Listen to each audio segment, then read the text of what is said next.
माणसाने लिहिली म्हणजे ज्ञानेश्वरी जर आपल्या घरात असली आणि त्या ज्ञानेश्वरीचं जर आपण नित्य दर्शन घेतलं किंवा त्या ज्या घरामध्ये ज्ञानेश्वरी आहे त्या घराला कधीच भूतमाना होणार नाही। कारण ही ज्ञानेश्वरी कोणी लिहिलेली आहे?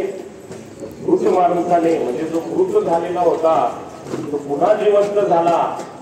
म्हणून ज्या ज्या घरामध्ये ज्ञानेश्वरी आहे त्या घराला कधीच भूतबाधा होऊ शकणार नाही असं महत्व या ज्ञानेश्वरीचं आहे।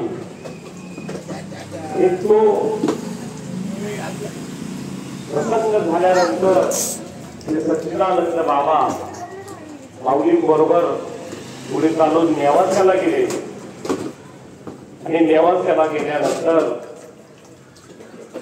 तिथं या खांबाला निघून माऊलींनी ज्ञानेश्वरी लिहिली। पुढे चालून त्या खांबाचं मंदिर